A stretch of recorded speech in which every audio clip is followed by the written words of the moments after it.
السلام علیکم، میرا نام عمر بن عبداللہ ہے۔ آج چونکہ ٹاپک قرآن پہ تھا اور اس کی آیات کے اوپر تھا، تو میرا سوال شاید کلیئرلی ابھی میں سمجھا نہ سکوں، کیونکہ میرا سوال مسلمانوں کے بارے میں یہ ہے کہ ہمارے پہ کوئی بھی حملہ دہشت گردی کا ہوتا ہے، کسی اداروں پہ، اسکول پہ یا پولیس پہ، تو اس میں قرآن کی ریفرنس ہی دے کے اس کو جہاد کا نام دیا جاتا ہے، اور ہمیں اس نام سے بڑی کنفیوژن پیدا ہو گئی ہے۔ اور چونکہ آج کے دور میں جو نام جہاد کا لینا وہ بڑا مشکل ہو گیا ہے۔ بس یہی سوال ہے۔ بھائی صاحب کا بہت اچھا سوال ہے۔ ہم دیکھتے ہیں کہ دہشت گردی کا حملہ ہوتا ہے کوئی اسکول پہ، کئی بے گناہ کا قتل ہوتا ہے، اور کہا جاتا ہے کہ یہ قرآن میں جہاد ہے۔ اس کا پرابلم کون ہے؟ ہم مسلمان قرآن پڑھتے ہیں لیکن سمجھتے نہیں۔ میرے بیٹے نے تقریر کی تھی کراچی میں، کیا قرآن کو سمجھ کے پڑھنا ضروری ہے؟ اگر ہم قرآن کو سمجھ کے پڑھیں گے اور قرآن کو سمجھیں گے تو کوئی بھی دہشت گرد آپ کو بیوقوف نہیں بنائے گا۔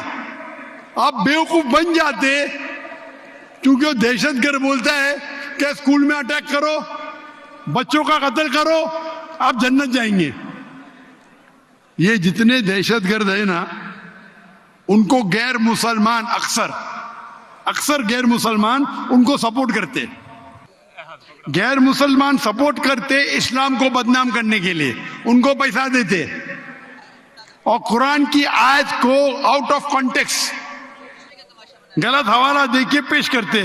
آپ اگر قرآن مجید کو سمجھ کے پڑھیں گے، میں نے تو تقریر میں کہا ہے، اگر ایک آیت ہر مسلمان جانے، سورہ مائدہ کی سورہ نمبر 5 آیت نمبر 32، اگر کوئی بھی بے گناہ کا آپ قتل کرتے، چاہے مسلم یا غیر مسلم، سوا قتل کے بدلے قتل، یا اگر زمین پہ فساد پیدا کر رہا ہے، یہ دو کے علاوہ اگر کوئی انسان مسلم یا غیر مسلم دوسرے کوئی انسان مسلم یا غیر مسلم کا قتل کرتا ہے، گویا کہ ساری انسانیت کا قتل کر رہا ہے۔